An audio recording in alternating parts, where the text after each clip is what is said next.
Welcome back to the channel, guys. My brand new 2022 Tundra had a recall. Yep, brand new truck, already got a recall. So some of you guys probably already saw other YouTubers and just people in general on the internet talking about a recall on the new trucks, the Tundras, and mine is one of them. So to recap for all the new subscribers who may not know about my channel, I purchased the 2022 Toyota Tundra SR5 Crew Max 4-wheel drive with the 5.5-foot bed and the air ride suspension with trailer sway control and all that good stuff. Bought it back in February. Super happy with it. Had no issues. I didn't have any turbo issues, no fitment issues, no noise issues, no rattling, no nothing. I had no issues at all, except for two little things. I'll talk about that here in a second. And then this recall came. So the recall came down as a letter and also as a phone call from the dealership. And they said, hey, your truck is one of the trucks that might be on the recall list. So Brett, go ahead and bring it in and we'll inspect it. And if you don't know, the recall was on the rear axle nuts where it could separate and come loose and your axle could literally fall apart as you drive down the road. And there goes your back tire going flip-flop down the road, which is not good because I'm going on a road trip to Overland Expo Pacific Northwest in Bend, Oregon here next week. And the last thing I need is my truck to fall apart when I have a travel trailer in the back and my whole family in the truck driving down a mountain road. Don't need that. That's bad, right? So I was really anxious to get it inspected. And then the panoramic rearview mirror. Again, that's kind of more of a just inconvenience because I don't really need the panoramic electronic mirror. The regular mirror on it works fine. But if it goes out, it just turns black. So I took the truck in. They had it for a day. They inspected the torque specs on the nuts for the axle, and it was fine. Mine wasn't loose. There was no issues at all. They rechecked the torque, and it worked perfectly fine.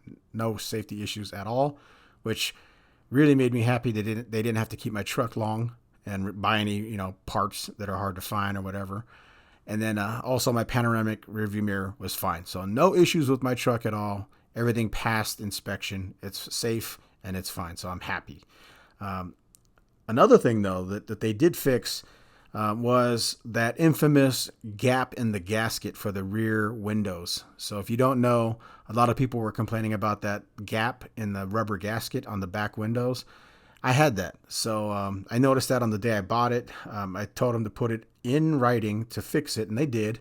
So when I brought the truck in, they ordered brand new gaskets and ripped all the old ones out and installed brand new gaskets.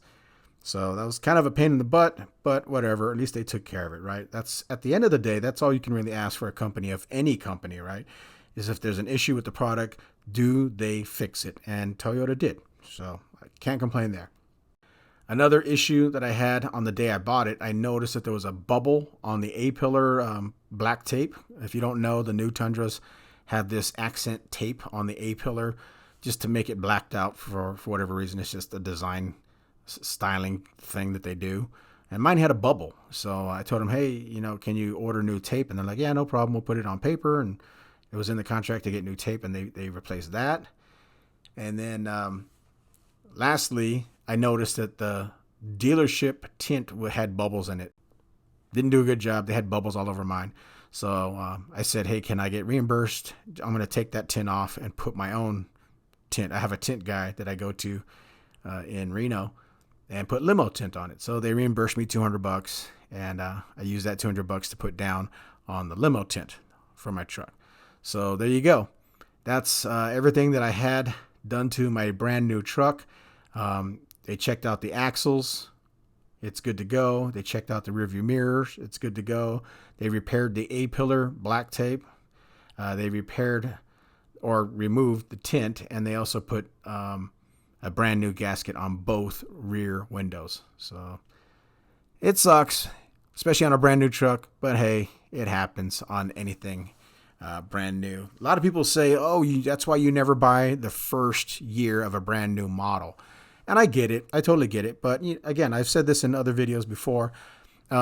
I sold my 2014 Tundra, and I didn't have a truck here in Reno. I didn't have a four-wheel drive truck, so I needed to get another truck. Well, at least I wanted to get another truck, like any guy who has a truck wants to get another one. And I figured this would be a good opportunity to get into the new 2022 Tundra because it's brand new. There's a lot of excitement behind it. And I'll be the guinea pig, and I'll make videos on it. And if I love it, I'll keep it. And if I don't like it, I'll sell it and use the money to go buy something else. And right now, I still love the truck. No issues with the V6 twin turbo. None at all. The thing is a beast. It freaking takes off like a rocket ship, especially when those twin turbos kick in. No check engine lights, no turbo check engine lights, nothing at all. I have no issues with the operation as far as the motor and the transmission goes. Love the 10-speed transmission. It's just all relatively minor things. Again, like I said, the axles didn't have any issues. Panoramic mirror didn't have any issues. Really, the biggest thing that I had an issue was that rubber gasket in the back. And they took all those out and put new ones in. So, all right, there you go, guys. That's my recall 2022 Tundra. Hit that like button to support my channel. I appreciate it. It helps me out a lot. Ring the bell to be notified when I upload new videos. And leave a comment below. Let me know what you think about this recall on the 2022 Tundra. Have a good one, guys. Have fun.